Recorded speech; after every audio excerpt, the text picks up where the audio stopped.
Hello అండి, welcome back to me సేవ madam 2. ఈరోజైతే కనుక మనము ఈ ముద్దు గురించి తర్వాత మాట్లాడుకుందాం. మీ సేవ మేడం 2 ఛానల్కి లైక్ చేసి సబ్స్క్రైబ్ చేయండి ప్లీజ్ అండి. ఫస్ట్ అయితే కనుక మా అమ్మాయి బాక్సులకి మా అమ్మగారు చేసిన కూర ఏంటో చూద్దామండి. ఎంత కష్టపడ్డారంటేనండి, ఆవిడ తినే ఎంత ముద్ద కోసం ఈవిడ ఇన్ని రకాలు చేశారన్నమాట. క్యారెట్, ఆనియన్, క్యాబేజీ కలిపి కొంచెం గ్రైండ్లా చేశారన్నమాట. ఎందుకంటే మా అమ్మాయికి మొక్కల్లా ఉంటే దిగదండో, అన్నీ తీసి పక్కన పెట్టొద్దని చెప్పి మాకు చిన్నప్పటి నుంచి అలవాటు అయిపోయిందన్నమాట. అన్నీ కొంచెం మెత్తగా చేసేస్తుంటామట.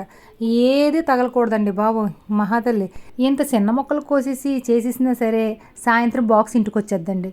దాన్ని ఏంటంటే మా పని ఆవిడ సైడ్ వేసేద్ది అనమాట. ఎందుకంటే నాకు కానీ తెలిసిందనుకోండి, నాకు బీపీ రైజ్ అయిపోయింది అనుకోండి, ఇంట్లోనే యుద్ధం జరిగిపోద్ది అనమాట. చూసారు కదా, బీన్స్ కాయలు కూడా కొంచెం చిన్న చిన్న ముక్కలు కోసారు.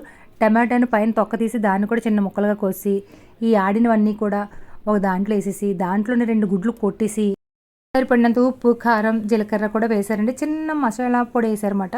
ఆ గుడ్లను అందులో వేసి గుడ్ల మీద పాత కక్షలు ఉన్నట్లు స్పూన్ వేసి టప టప టపటం కొడితే అది ఇది కూడా మిక్స్ అయిపోద్ది అన్నమాట. మిక్స్ అయిపోయిన దాన్ని నేను ఏంటంటే అంత ఓపికగాని ఈవిడ ఏం చేస్తున్నారో ఈవిడ క్యారేజ్లో కానీ జాగ్రత్తగా చూసానమాట అండి.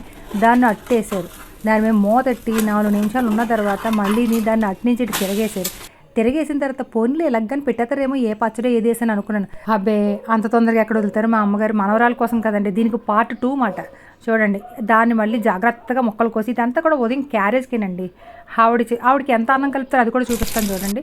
మళ్ళీ అవి మొక్కలు కోసి చిన్నది నూనె వేసి దానిలో ఉల్లిపాయలు వేసి మళ్ళీ కొంచెం ఎక్కువ తగలకూడదండి ఆవిడకి. చిన్నది అన్నమాట. చిన్న మెంతి పొడి, జీలకర్ర పొడి, ధనియాల పొడి వేసేసిన తర్వాత చిన్న కారం వేసేసి ఉప్పు వేసేసి మళ్ళీ ఏంటంటే చిన్న చింతపండు కూడా పులిపేస్తారండో. ఎందుకంటే మనవరాళ్ళకి పుల్లగా ఉంటే కొంచెం చప్పగా అయిపోతాయి కదండి మధ్యాహ్నానికి, అందు గురించి.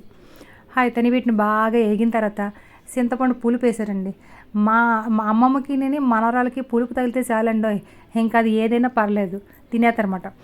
పులుపు వేసి 5 నిమిషాలు బాగా మగ్గనిస్తానండి. ఏ మాటకు ఆ మాట చెప్పుకోవాలి కానండి, మనలాంటి వాళ్ళం అయితే ఇందులో ఒక్క ముద్ద కూడా వదలకుండా తినేస్తామండి. కానీ నా కూతురు కదా, అందులో కూడా సగం తీసుకొచ్చేద్దన్నమాట. ఇదంతా చూస్తే మీకు ఏమనిపిస్తుంది? సైంటిస్ట్ లేదా ఫార్ములా తయారు చేసినట్లు లేదు. మా ఇంట్లో కూడా ఉదయం పూట అలాగే ఉంటుంది అన్నమాట. మా అమ్మాయి మాత్రం సింపుల్గానే సగం తిని సగం పట్టుకొచ్చేది. చూసారు కదా, కొంత తీసారు పక్కకి, కొంతేమో అందులోనే కలిపేసి అందులో వేస్తారు. వచ్చిన తర్వాత ఆవిడ అంటుంది, అమ్మ ఇంత కాదు, ఇంత పెట్టిసేయటం అంత పెట్టిసేయని అరుస్తుంది.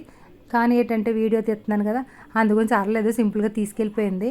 లాస్ట్లో వచ్చి ఒక ముద్దు ఇచ్చింది మాట. సరిపోయింది కదండి, ఈ ముద్దుతో మా అమ్మ కష్టమంతా పోయింది.